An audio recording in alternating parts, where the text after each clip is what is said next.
Ainda tem um irmão que me fez uma observação aqui, no item 9, derramar do Espírito Santo versus apostasia. Eu fiz a letra A, período da graça acabando. Junho 2008, 6 bilhões, 666, 666, 666. Essa informação é uma informação que eu colhi da internet, da televisão, foi dada esses dias e foi colocada na internet. Agora, no mês de junho de 2008, a população da Terra vai atingir o número de 6 bilhões, 666 mil.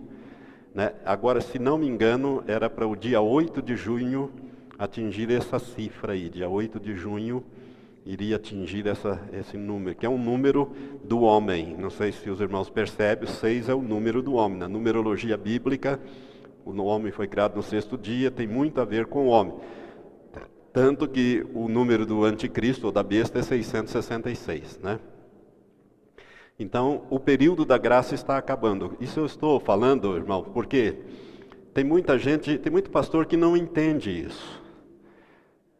O período da graça é um mistério. A graça, ela revelou a igreja, que era um mistério que estava oculto, como Paulo diz, que esteve oculto através dos séculos, e que foi revelada quando os judeus, Jesus veio para os judeus, quando os judeus disseram, crucifica-o, crucifica-o. É por isso que quando Jesus veio de Betânia para o Monte das Oliveiras, no dia 10 do mês de Nissan, que é o dia 10 da semana da Páscoa, era o dia 10 que o cordeiro pascal tinha que ser separado para ser sacrificado no dia 14 do mês de Nissan. Jesus, quando ele veio no alto do Monte das Oliveiras, ele olhou para Jerusalém e disse, se tu soubesses, ao menos nesse teu dia, ele chorou sobre Jerusalém, o que te poderia trazer a paz, mas isso está encoberto aos teus olhos. Jesus estava se lembrando de Daniel 9:27. Porque a história dos judeus e da humanidade poderia ser diferente se os judeus tivessem recebido Jesus de Nazaré como Messias. A coisa seria diferente. Mas não foi. E ele sabia disso. Por isso ele chorou sobre Jerusalém e falou estas palavras. Então o período da graça é esse período de formação da igreja. Quando a igreja estiver pronta e preparada, Jesus virá buscar. Jesus irá buscar. Para mim, o período da graça já está acabando. Pastor, e depois que a igreja for arrebatada, vai ter salvação? Um irmão ali me perguntou. Vai, que o Espírito Santo ele não será tirado da terra. A Bíblia fala claramente que ele agora é aquele que o detém. Está lá em 2 Tessalonicenses. Quer ver o texto, capítulo 2? 2 Tessalonicenses. Ali está se referindo ao anticristo, ou melhor, ao Espírito Santo. Capítulo 2, 2 Tessalonicenses, diz assim, ora, quanto à vinda de nosso Senhor Jesus Cristo e a nossa reunião com Ele, o que é a vinda de nosso Senhor Jesus Cristo e a nossa reunião com Ele? Arrebatamento. Em outras palavras, é arrebatamento. Quanto ao arrebatamento, rogamo-vos, irmãos, que não vos movais facilmente do vosso modo de pensar, nem vos perturbeis, quer por espírito, quer por palavra, quer por epístola, como enviada de nós, como se o dia do Senhor já estivesse já perto. Ninguém de modo algum vos engane, porque isto é, o arrebatamento, isto não sucederá sem que venha primeiro a apostasia. Olha aí, irmãos, o que tem que ser manifestado primeiro? A apostasia antes do arrebatamento. E seja revelado o homem do pecado, o filho da perdição, ou seja, o anticristo. Aquele que se opõe e se levanta contra tudo que se chama Deus ou é objeto de adoração, de sorte que se assenta no santuário de Deus, apresentando-se como Deus. Não vos lembrais de que eu vos dizia essas coisas quando ainda estava convosco? E agora vós sabeis o que o detém, para que a seu próprio tempo seja revelado. Pois o mistério da iniquidade já opera, somente há um que agora o detém, até que seja posto fora. E então será revelado este iníquo, que é o anticristo, a quem o Senhor Jesus matará com o sopro da sua boca e destruirá com a manifestação da sua vinda. A este Níquo, cuja vinda é segundo a eficácia de Satanás, com todo o poder e sinais e prodígio de mentira, e com todo o engano da injustiça para os que perecem, porque não receberam o amor da verdade para serem salvos. Por isso Deus lhes envia a operação do erro, para que creiam na mentira, para que sejam julgados todos os que não creram na verdade, antes tiveram prazer na injustiça. Mas nós devemos sempre dar graças a Deus por vós, irmãos amados do Senhor, porque Deus vos escolheu desde o princípio para a salvação, mediante a santificação do Espírito e a fé na verdade. Irmãos, aqui, eu queria falar um pouquinho aqui sobre isso que me foi sugerido ali, falar porque está ligado aqui ao último sinal, que é o anticristo. O anticristo, a igreja vai estar aqui na terra quando o anticristo se manifestar. É claro que ele não vai manifestar-se como anticristo, ele não vai botar uma placa no peito e dizer, eu sou o anticristo. É evidente. Como é que nós vamos saber quem é o anticristo? Eu vou dar uma chave para os pastores passar para as suas ovelhas.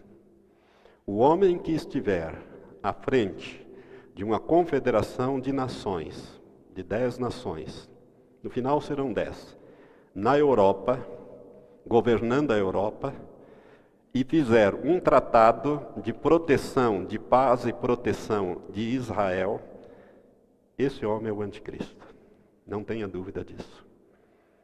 Como é que nós vamos saber? Porque a igreja vai estar aqui. Porque isto não ocorrerá, o arrebatamento não ocorrerá sem que venha primeiro a apostasia e seja revelado o homem do pecado, o filho da perdição.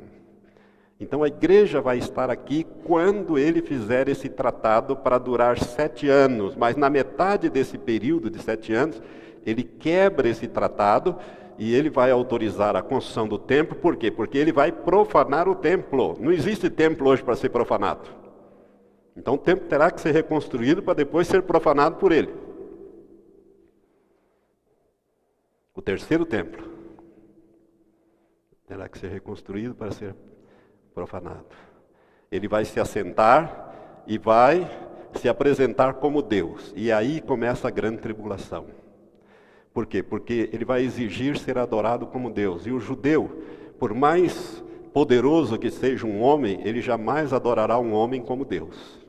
Aí começa a grande tribulação lá em Israel e alastra para o mundo inteiro. Ele jamais vai adorar. Por quê? Porque é um homem. Agora, como que ele vai dizer que é Deus? O que ele vai fazer? Irmãos, ele vai matar as 2 testemunhas. As 2 testemunhas são 2 homens que têm ministérios semelhantes ao ministério de Moisés e o ministério de Elias. Não são Moisés e Elias redivivos, ressuscitados. São 2 homens que têm ministérios semelhantes a esses 2 homens do passado, porque os 2 tiveram seu ministério interrompido. Moisés, o projeto de Deus para Moisés era que ele entrasse na terra prometida. E ele não entrou por causa do rebanho. Moisés é um homem que foi ferido pelo rebanho. Nós, pastores, temos que tomar cuidado, porque nós podemos ser feridos pelo rebanho também e acabar ficando fora da terra prometida, como Moisés ficou. E Elias, a mesma coisa. Elias também não concluiu o seu ministério. Tanto que ele disse, Senhor, foi só eu que fiquei. E procuro me tirar a vida. E Deus disse, não, eu tenho 7.000 que não dobraram os joelhos a Baal. Mas já que você está preferindo morrer do que continuar, então você faz o seguinte. Você unge Azael, rei da Síria.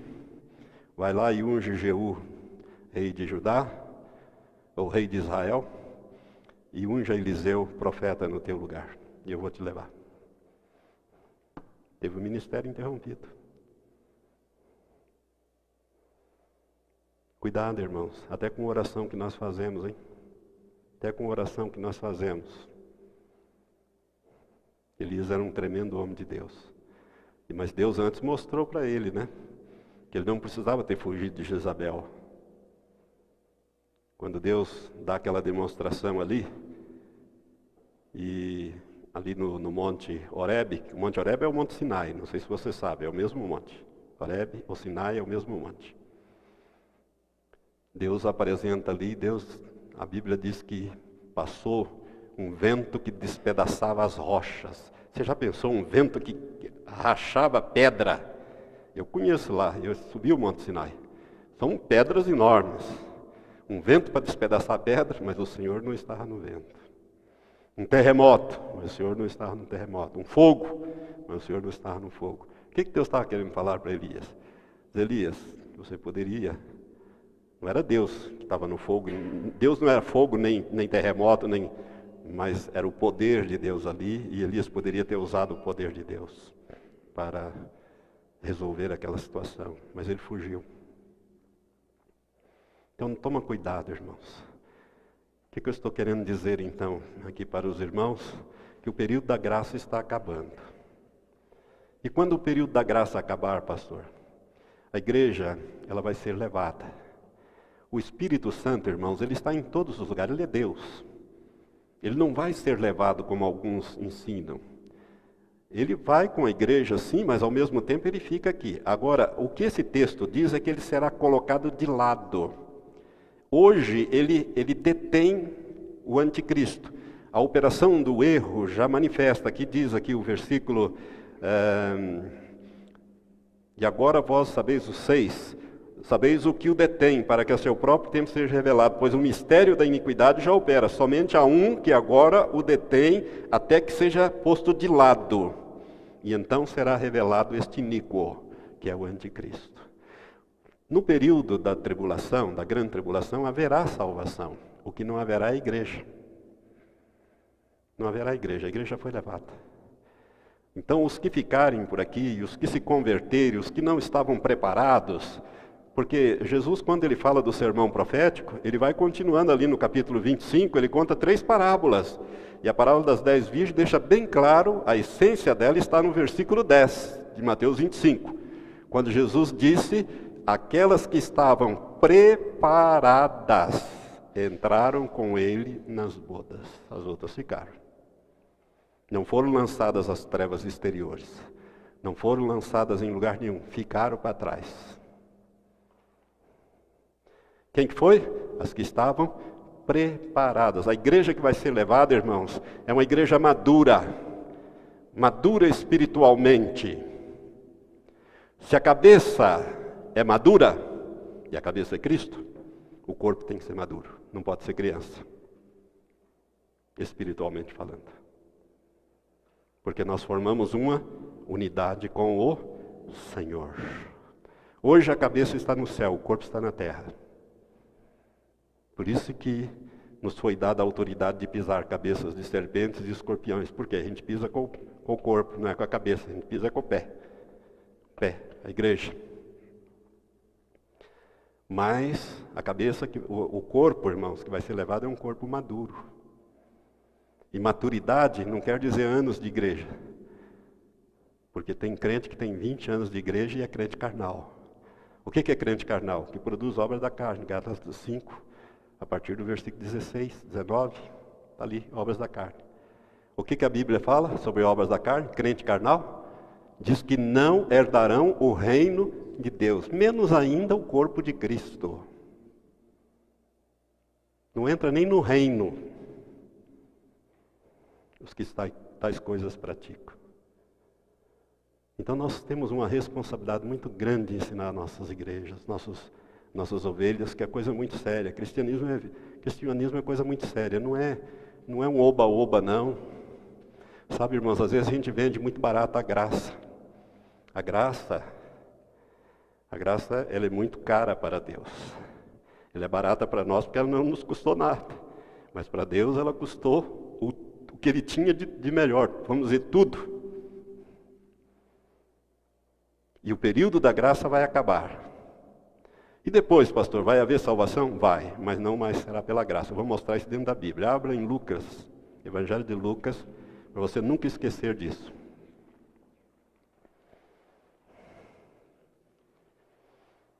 Lucas, capítulo 13.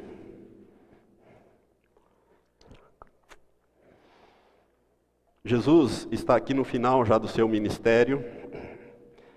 Nesse capítulo final dele é o lamento sobre Jerusalém, quando ele está entrando em Jerusalém triunfalmente, ele vai e lamenta. Capítulo 13, versículo 22 em diante, diz assim: Assim percorria Jesus, Lucas 13, 22. Assim percorria Jesus as cidades e as aldeias, ensinando e caminhando para Jerusalém. E alguém lhe perguntou: Senhor, são poucos os que se salvam? Ao que ele lhes respondeu: Porfiai, isto é, lutai por entrar pela porta estreita. Quem que é a porta estreita, irmãos? Jesus. Jesus é a porta estreita. Ele disse: eu sou a porta. É aquela porta estreita. Jesus disse aqui: porfiai por entrar pela porta estreita, porque eu vos digo que muitos procurarão entrar e não poderão. Quando? Quando o dono da casa tiver levantado e cerrado a porta, e vós começardes de fora a bater a porta, dizendo: Senhor, abre-nos. E ele vos responder: não sei de onde sois. Então começareis a dizer: comemos e bebemos na sua presença, e tu ensinaste nas nossas ruas. E ele vos responderá: não sei de onde sois. Apartai-vos de mim, vós todos que praticais a iniquidade. Ali haverá choro e ranger de dentes, quando virdes Abraão, Isaque, Jacó e todos os profetas no reino de Deus, e vós lançados fora. Muitos virão do oriente e do ocidente, do norte e do sul, e reclinar-se-ão à mesa no reino de Deus. Pois há últimos que serão primeiros e primeiros que serão últimos. Agora, volte para o versículo 24 e 25. A pergunta é, se muitos se salvariam. Jesus disse: olha, lute por entrar pela porta estreita, porque eu vos digo que muitos vão querer entrar por ela e não vão poder. Que coisa estranha essa palavra de Jesus, né? Hoje nós estamos no período da graça. Quem quiser ser salvo, basta crer, confessar e receber. Mas depois, quando é que isso vai acontecer? A resposta está no versículo seguinte: quando? Quando o dono da casa tiver se levantado e cerrado a porta, depois do arrebatamento. Depois do arrebatamento acabou o período da graça. Muita gente vai querer ser salvo depois do arrebatamento, que ficaram para trás. Mas Deus vai escolher quem Ele quiser. Irmãos, Deus revelou a Moisés: terei misericórdia de quem me aprouver ter misericórdia. E revelou a mesma coisa a Paulo, em Romanos. Você já leu em Romanos? Ele repete. Em Romanos, acho que capítulo 9. Capítulo 9, versículo 15. Porque diz a Moisés: terei misericórdia de quem me aprouver ter misericórdia, e terei compaixão de quem me aprouver ter compaixão. Depois do período da graça, depois que a igreja for tirada e levada, Deus vai salvar muita gente, mas por misericórdia, não mais pela graça. A graça acabou. É por isso que Jesus disse: lute por entrar pela porta estreita no período da graça. Porque vai chegar um período que muitos vão querer entrar por essa porta e não vão poder. Quando? Quando o dono da casa tiver se levantado e fechado a porta, e vós de fora começarem a dizer: abre-nos a porta.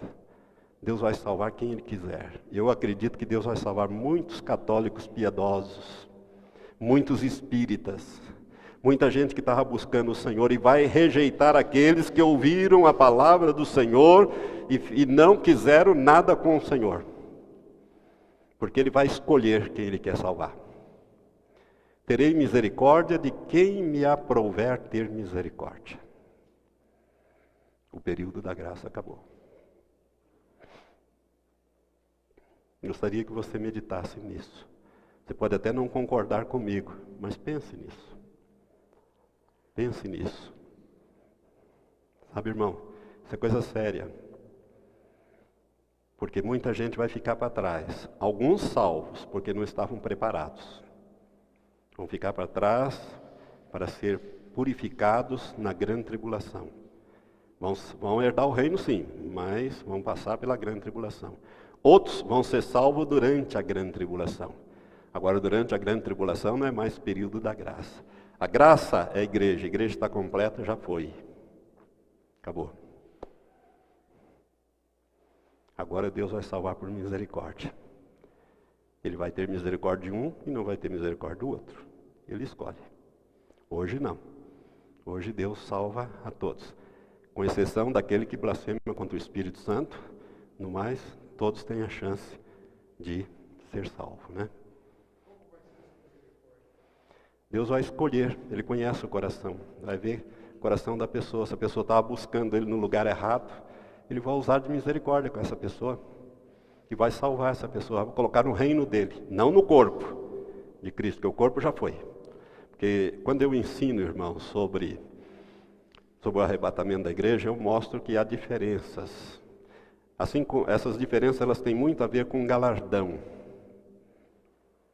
Porque Deus seria muito injusto com o apóstolo Paulo se desse a mesma posição no reino para o ladrão da cruz e para o apóstolo Paulo, não seria? Agora, o que o apóstolo Paulo e o ladrão da cruz têm igual? Justificação. Nenhum é mais justificado do que o outro. Todos foram igualmente justificados pelo sangue de Jesus. A justificação é a mesma. Agora, no reino, um vai ter uma posição e o outro tem outra. Porque é galardão. Galardão tem muito a ver com aquilo que nós fazemos no corpo. Haverá salvação. Deus vai salvar por misericórdia. Mas não, é por isso que o livro da vida está lá no tribunal, do grande juízo do tribunal branco. Mas eu estou entrando em muitas coisas que eu não queria entrar. Eu estou querendo, né, às vezes a gente fala muito rapidamente, sem uma base, assim, sem um tempo para dar uma base, pode não ficar bem sedimentado para o irmão ou bem fundamentado. Mas o estudo ele é muito bem estruturado, base na Bíblia. Mas haverá salvação sim, durante o período da grande tribulação, que não haverá igreja. A igreja já foi levada, o Espírito Santo não estará mais restringindo o mal através da igreja. Hoje o Espírito Santo restringe o mal através de quem? Da igreja. Porque é nós que oramos, é nós que enfrentamos o inimigo, não é verdade? Somos nós. Maior é aquele que está em vós do que aquele que está no mundo. Ele está em nós. Ele vai levar a igreja. Né? Agora, essas pessoas que ficarem para trás, não quer dizer que elas vão ficar. Lembre-se que as virgens que ficaram para trás, elas tinham azeite. O que elas não tinham era reserva. Mas elas tinham azeite, tinha lamparina, tinha tudo. Eram virgens, eram igual às outras. A única diferença está que umas estavam preparadas e outras não. As preparadas foram e as despreparadas ficaram. Isto diz acerca da igreja. E nós temos que preparar o povo de Deus. E que preparação é essa, pastor? Santificação. Satanás conhece essa doutrina, irmãos. Ele faz tudo para afastar os pastores e a igreja dessa doutrina. Os pastores, ele enfia lá um monte de joio e de crentes carnais dentro da igreja, e o pastor fica igual aquele cachorrinho novinho correndo atrás do rabo.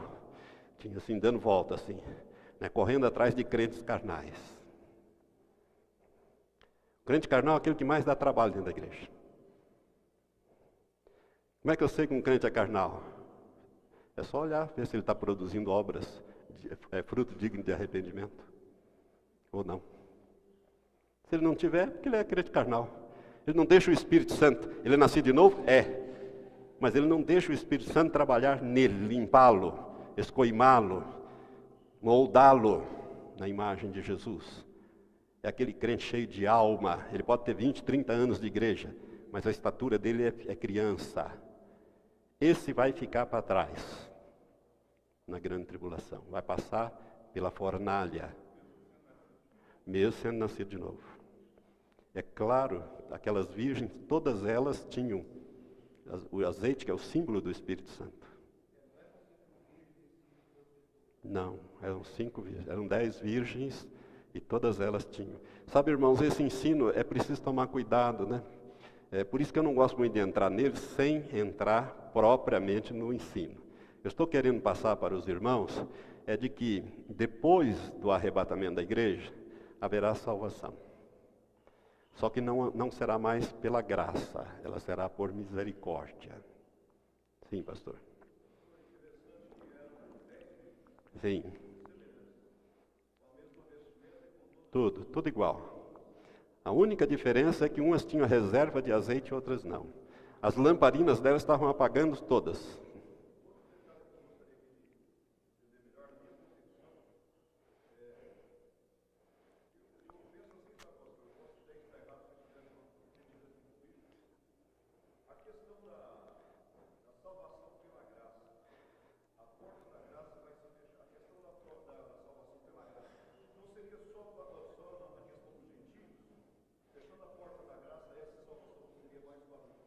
Não, ela será para todos. Por quê? Apocalipse 7, a partir do versículo 9, João viu aquela multidão de todas as línguas, tribos, povos e nações que ninguém podia contar. Não era só judeu, não. De onde eles vieram? Da grande tribulação. O que eles fizeram? Lavaram as suas vestes no sangue do Cordeiro. De todas as tribos, línguas, povos e nações. Apocalipse 7, a partir do versículo 9. Tá? Aí acabou. Não é só judeu, não. Bom, para nós gravarmos é preciso que os irmãos comecem a usar o microfone. Então, Nivaldo, por favor, os que querem fazer pergunta, vão fazer pelo microfone. Eu vou tentar responder, mas se eu não souber, eu digo que eu não sei.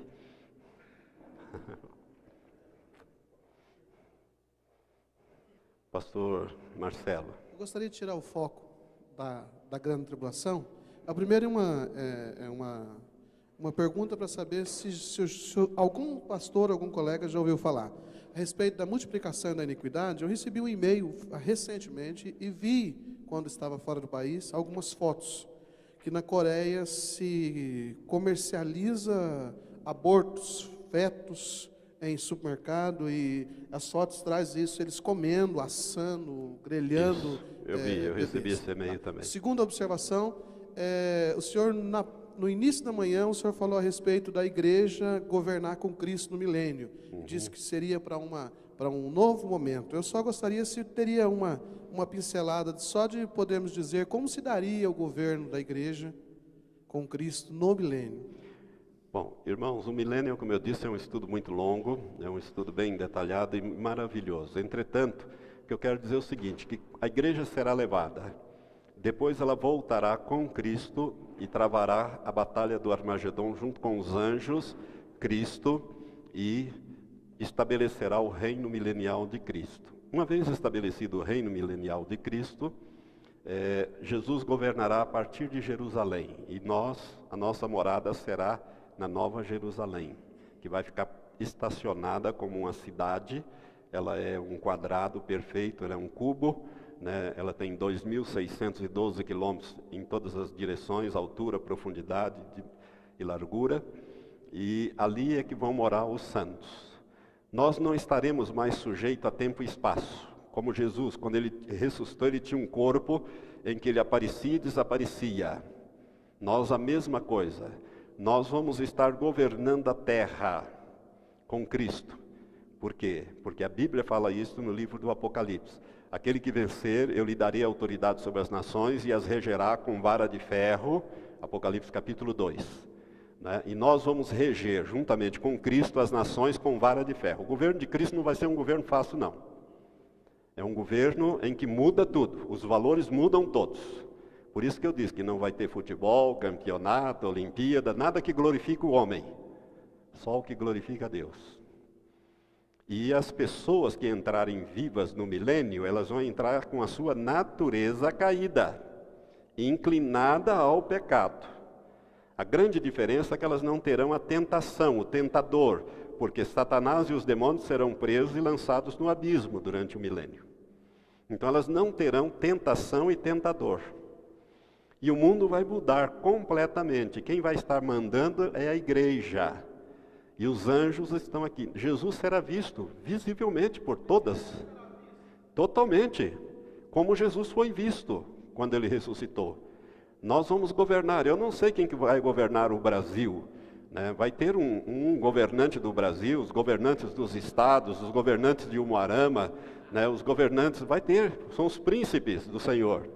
Nós vamos aprender, irmãos, os que forem arrebatados, os que forem corpo de Cristo, vão aprender a governar durante o milênio. Isso aqui será um estágio.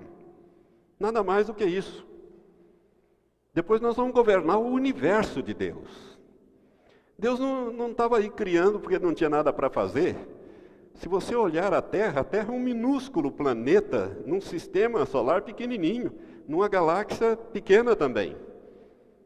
Mas existem bilhões de sistemas solares e milhões de galáxias.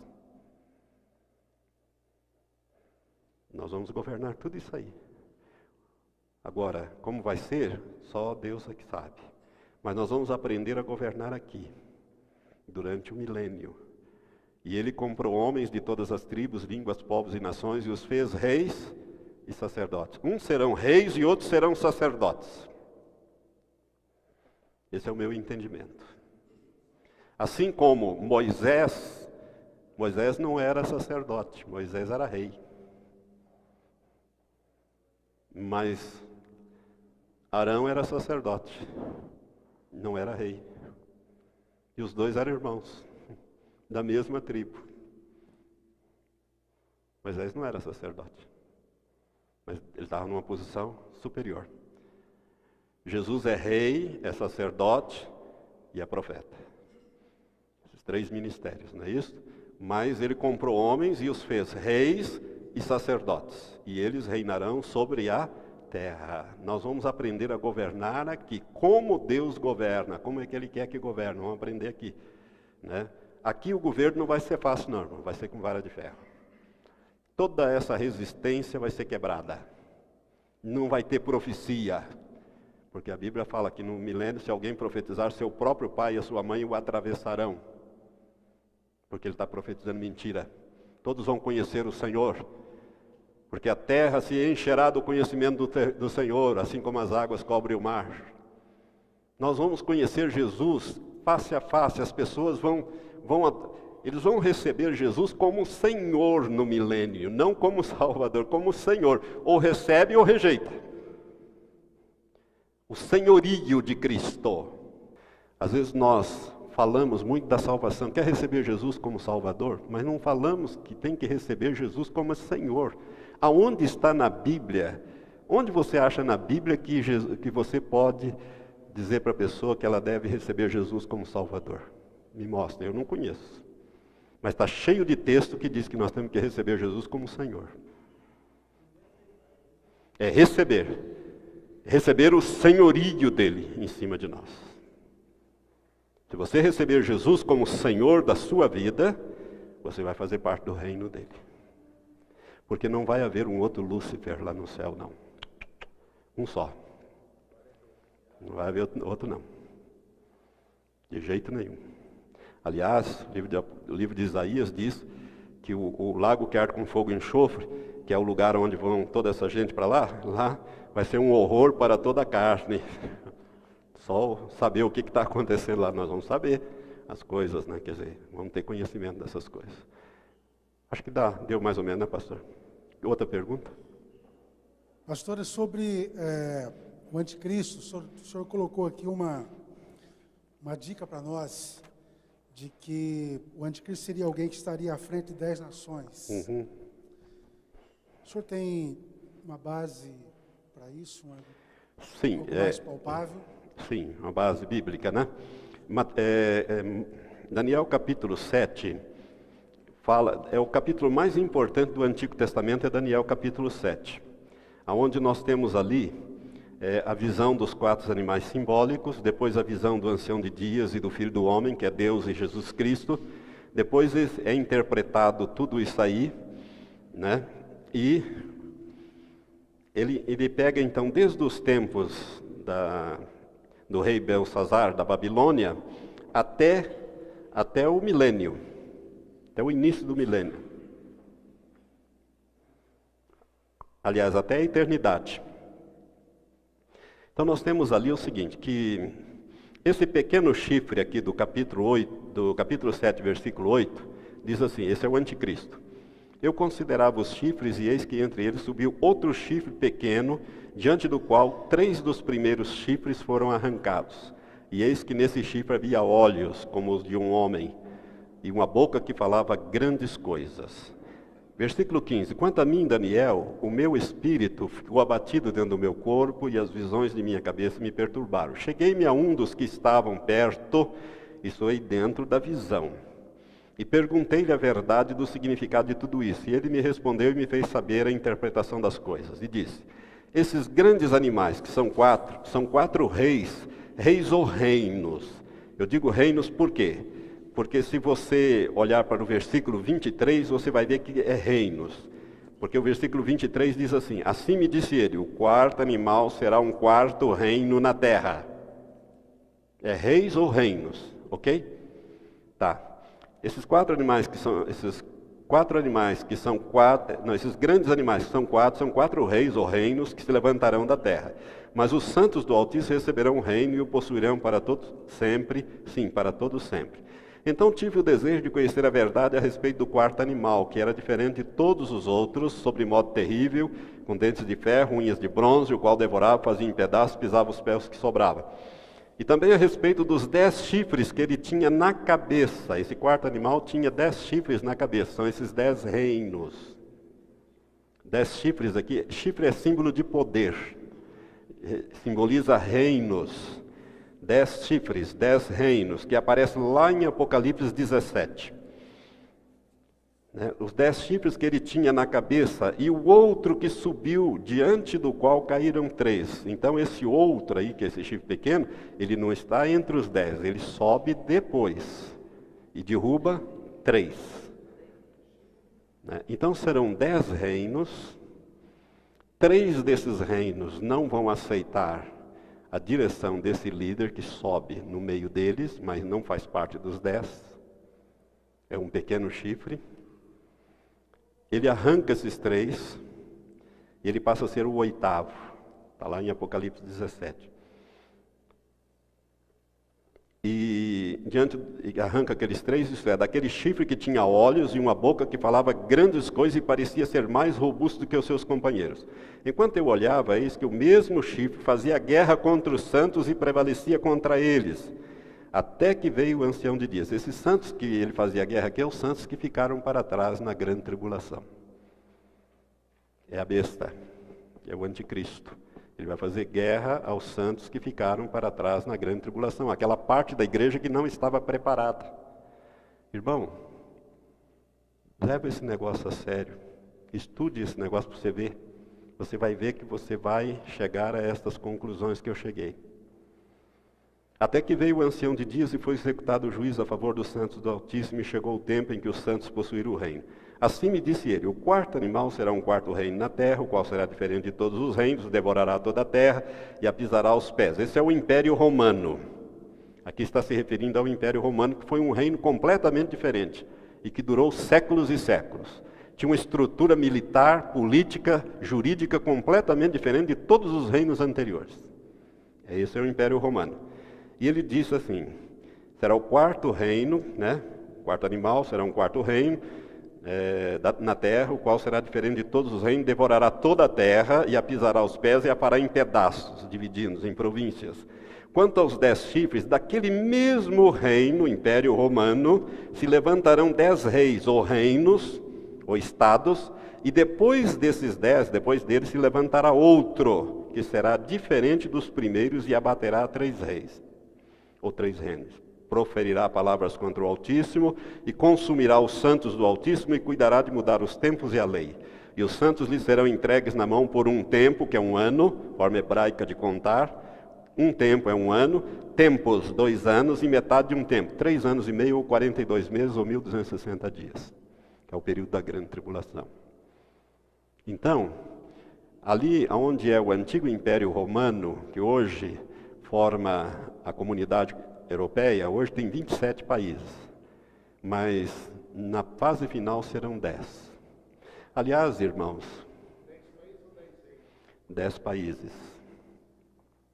Depois vai surgir um 11º, que vai arrancar 3 desses países, tirar para fora, ou aglutiná-los. Eu não sei o que vai acontecer aí, mas ele passa a ser o 8º. O mercado comum europeu tem 27 hoje. Estão querendo enfiar a Turquia também, 28. Será o primeiro país muçulmano a entrar no Ocidente, a entrar ali.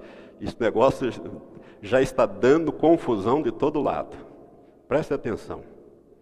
A França e a Alemanha, juntamente com Luxemburgo e mais um outro país, estão querendo criar um sistema de defesa para substituir a OTAN, porque eles acham que os Estados Unidos estão ficando muito fracos em termos financeiros, econômicos, políticos, muito complicado para uma resposta rápida. Então eles estão querendo arrumar um sistema em que seria só de países europeus. Pode ser este o embrião dos 10 países, mas vai ser ali na Europa, no antigo Império Romano restaurado.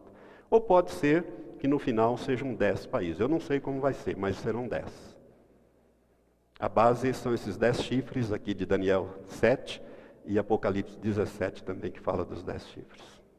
Também poderia ser os 10 dedos da estátua, do pé da estátua? Sim. Daniel? É, a mesma estátua do Nabucodonosor, quando a pedra ela atinge os dedos, os pés ali, e ela esmiuça, porque a pedra é a volta de Cristo. É Cristo, é o reino de Cristo implantado. É a volta de Jesus com a igreja, em poder e grande glória, com os anjos. Ele bate no sistema de governo humano. Você pode ver que a cabeça é a Babilônia, etc. Os impérios que já existiram, né? E o último é esse do anticristo, que são os 10 dedos dos pés. Ela atinge ali, esmiuça tudo e some, desaparece como o vento leva embora. Pastor, eu queria perguntar o seguinte: é correta a afirmação dizer que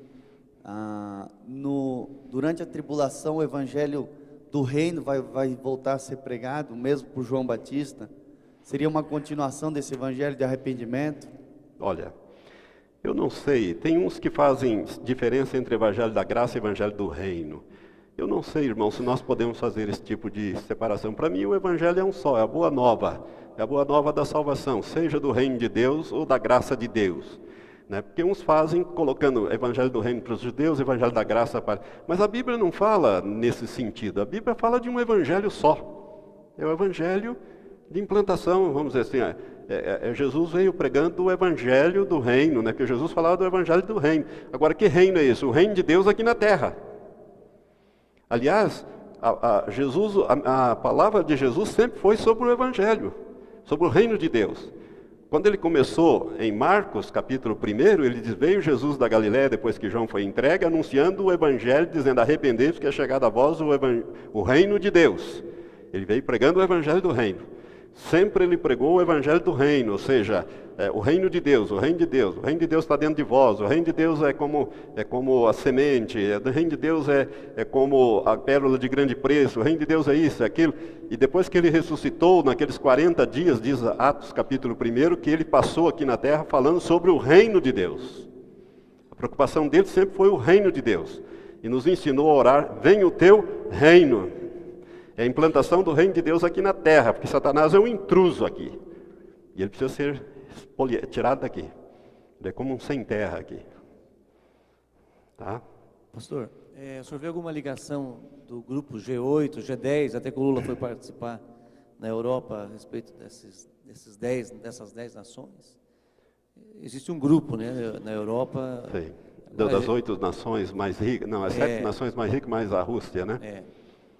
Pode até ser este embrião. Entretanto, a Rússia não fazia parte do Império Romano. O Império Romano ia até perto da Inglaterra. A Inglaterra, irmãos, olha que coisa interessante. A Inglaterra, ela faz parte da comunidade europeia, mas ela não aprovou o euro. Ela não integrou na comunidade a moeda dela. Porque o Império Romano ia até a Inglaterra, mas não toda a Inglaterra. Um pedaço dela só.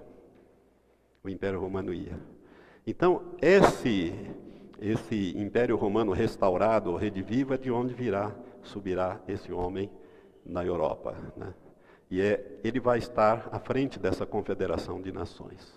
E eles estão, irmãos, agora, esses dias a Irlanda deu um cheque lá, disse não à comunidade.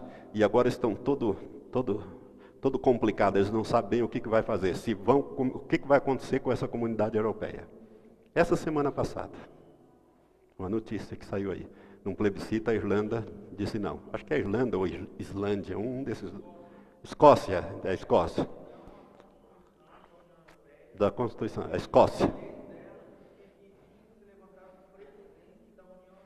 Isso. Não aceitaram. E lá a coisa só funciona quando todo mundo está de acordo. Você acha que vai funcionar esse negócio? Não vai. Só vai funcionar na mão do anticristo. Na mão do anticristo, com vara de ferro, ele vai governar as coisas do jeito dele. Alguma pergunta? Não? Então nós vamos encerrar, né, irmãos? Tem mais um aqui? Tem.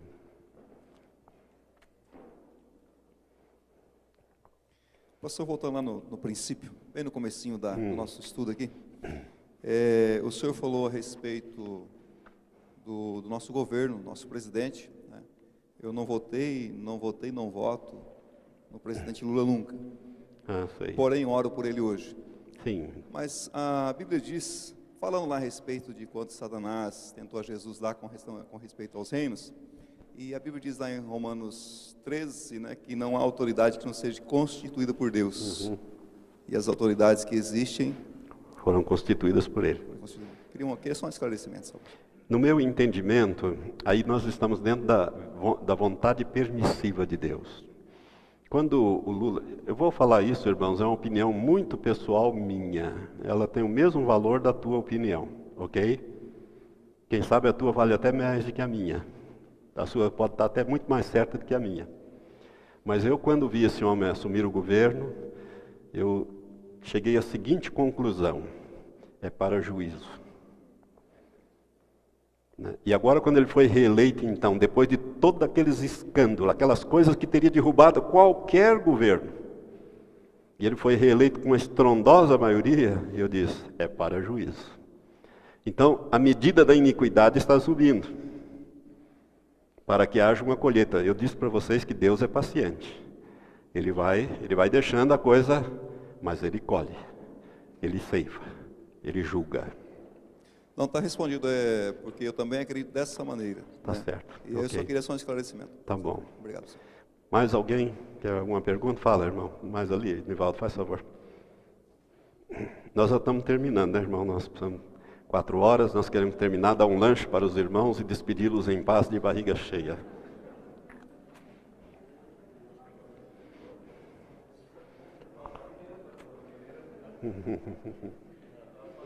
Pois não, vamos ver a pergunta. Pastor, 2 perguntas assim. No arrebatamento da igreja, crianças, filhas de não crentes, serão arrebatadas? Segunda pergunta, a salvação para os judeus. A salvação para os judeus? Para os judeus. Quando que vai acontecer aí a salvação para os judeus? É na grande tribulação? É só isso. Tá, sei. Bom, quantas crianças de não crentes, eu não posso responder essa pergunta dogmaticamente, não sei, não posso dizer. Eu tenho uma opinião, e tenho uma opinião que pode estar certa e pode estar errada, irmão. Né? Quando Paulo escreve em 1 Coríntios, capítulo 7, que ele vai tratar do assunto da família ali, dos casamentos, etc., né, das perguntas acerca dos casamentos, ele diz no versículo 13 e 14, ele diz assim: e se alguma mulher tem marido incrédulo e ele consente em habitar com ela, não se aparte dele. Porque o marido incrédulo é santificado pela mulher, e a mulher incrédula é santificada pelo marido crente. De outro modo, os vossos filhos seriam imundos, mas agora são santos. Não sei. Você faz uma exegese aí que você achar que cabe. Não sei se você consegue fazer uma exegese aí. Por outro lado, Deus pode salvar essas crianças, não no arrebatamento, mas salvá-las, não integrando-a no corpo de Cristo. O corpo de Cristo é outra coisa, irmãos. O corpo de Cristo é para vencedores. Aquele que vencer, eu farei isto, aquele que vencer, eu falei aquilo, aquele que vencer, eu falei aquilo outro. São 7 promessas, uma promessa dividida em 7 partes. E a última parte, que é a igreja da Laodiceia, que é a igreja do povo do juízo, a essa tem a promessa mais gloriosa. Está lá em capítulo 3, versículo 21, acho que 21, que diz assim, Jesus disse, aquele que vencer se assentará comigo no meu trono, assim como eu venci e me assentei com meu Pai no seu trono. Então, a igreja é de vencedores. Mas Deus poderá salvar as crianças, mesmo de um incrédulo, por misericórdia, porque Ele é misericordioso. Entre misericórdia e juízo, a Bíblia diz que triunfa a misericórdia. Essa é a resposta que eu tenho. Quanto aos judeus, é a pergunta sobre os judeus, salvação para eles, o judeu está sendo salvo hoje, mediante a graça. E se eu pudesse falar sobre o código da Bíblia para vocês, eu ia mostrar para vocês que os judeus estão se convertendo em muito por causa do código da Bíblia.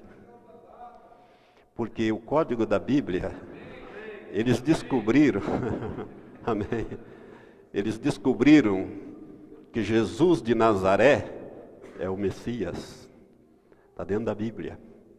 Está dentro de todas as profecias bíblicas do Antigo Testamento messiânicas. Vale a pena nós marcarmos um dia para falarmos sobre o código da Bíblia e mais algumas coisas. Querem fazer?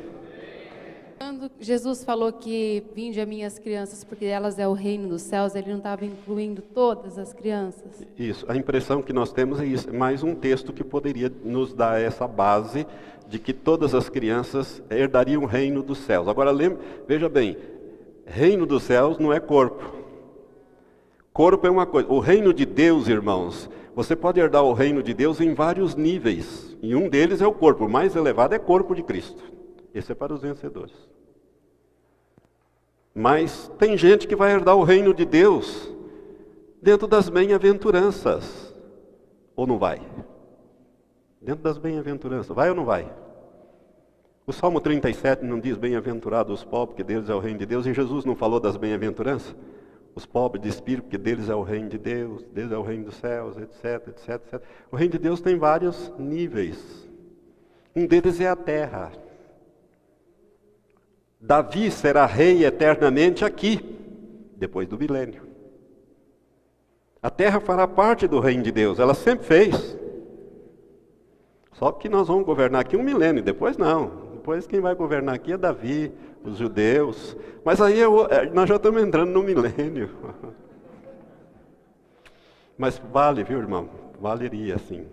Por isso que eu disse, não podemos ser dogmáticos nesse assunto. Eu dei 2 textos e a irmã arrumou mais um terceiro. Pastor, eu conversei com o senhor no intervalo do almoço, me parece, sobre a questão das pestes, sobre a gripe das aves, né? Uhum. Que eu vi uma afirmação que essa doença que dá nelas é provocada pelo tipo de alimentos que é dado a elas com os seus restos, com as fezes das próprias galinhas, né? Uhum. Então diz que é uma vingança das galinhas, né? Contra a humanidade. E a outra coisa é a questão do sentimento judaizante dentro das igrejas evangélicas hoje. Se o senhor podia pensar e falar alguma coisa sobre essa questão, porque se nós estamos na iminente volta de Cristo, vai voltar-se o tratamento de Deus para Israel, cumprindo a última semana de Daniel. Pai. E se esse sentimento que as igrejas têm de orar por Israel, de visitar Israel, de colocar símbolos judaicos dentro dos cultos, né? Se isso está havendo devido a essa aproximação da mente de Deus que já está voltando para Israel. Olha, irmãos, eu penso que esse sentimento que nós poderíamos chamar judaizante, nós precisamos tomar cuidado com isso. Porque se nós começarmos a querer guardar o sábado, fazer isso, fazer aquilo, daqui, voto de Nazireu, e mais, aí nós já estamos voltando à antiga lei. Nós estamos debaixo da graça. A graça é muito superior à lei. Então nós nunca podemos abandonar a graça para voltar à lei. Agora, o que está na lei, muitas vezes nos serve como aio, como indicador, como sombra, e nós devemos, e não devemos desprezar. É as Escrituras, é a revelação de Deus. Agora, amar o povo judeu é uma coisa, e identificar-se com ele em termos de culto é outra. Então aí nós precisamos separar as coisas, né? E quanto ao problema das galinhas lá, né, de colocar pele, ossos de animais, de galinhas e fazer ração e por isso gerou esse vírus que está ameaçando o homem, com a vaca louca a mesma coisa. A doença da vaca louca, a origem é porque a ração é animal. Então o boi lá não é boi verde como o nosso.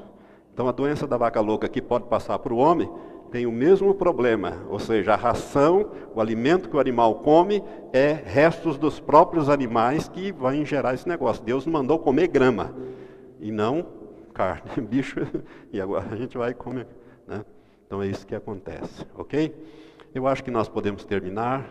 Eu quero agradecer, vamos ficar em pé? Eu quero agradecer muito a presença dos irmãos, a paciência de me ouvir todo esse tempo. E foi uma alegria conhecer pastores. E eu quero dizer uma coisa assim, muito pessoal. Irmãos, se eu passar por você e não te cumprimentar, não é que eu sou orgulhoso, é que eu tenho uma dificuldade muito grande de identificar pessoas e fisionomias, nomes, essas coisas. Eu só guardo fatos. Fatos eu guardo com muita facilidade, mas fisionomia e nomes, me perdoe, que pode ser que eu não vá eventualmente, mas você me cumprimenta, pastor, eu sou o pastor fulano de tal, já digo o teu nome lá da igreja, que assim você me ajuda, tá? Senão eu vou ficar assim, querendo adivinhar quem é você. E esse segundo encontro, você ore para que Deus me dê a graça, a sabedoria, poder estar aqui. Eu tive muita dificuldade, até afta na ponta da língua, afta na língua, e muita coisa para poder, Satanás, assim, atacando a gente, né? Para a gente poder estar aqui. Mas graças a Deus nós pudemos estar. E eu agradeço muito a presença de cada um e quero abençoar a vida de cada um de vocês. Pai Santo, nós queremos te agradecer por este dia, Senhor, que nós meditamos em tantas coisas, tantas informações, ó Deus, tantas meditações, tantas reflexões, e eu quero te pedir, ó Pai, que o Senhor use, Senhor, tudo isso que foi dito aqui, ó Pai, para falar ao coração dos meus irmãos, das minhas irmãs, a fim de que cada um, Senhor, possa tomar esta palavra, meditar nela, remoê-la, ó Pai, e também aquilo que o Senhor for testificando, como os bereanos faziam, aquilo que o Senhor for testificando, ó Pai, que eles possam, Senhor, ter a capacitação do Teu Espírito para passar aos rebanhos, a fim de que preparem o seu povo, Pai, para o arrebatamento dos Teus santos. A nossa oração é Maranata, venha logo, Senhor Jesus, nós queremos estar para sempre com o Senhor. A nossa pátria está nos céus e é para lá que nós queremos ir.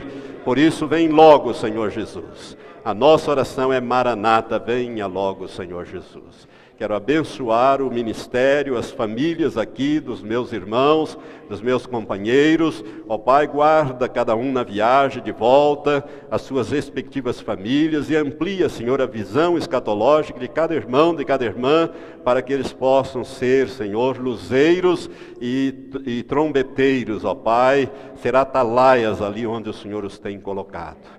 Prepara a tua igreja para a volta de nosso Senhor. Usa também essas gravações para essa mesma finalidade, Pai. Nós te pedimos em nome de Jesus. Amém.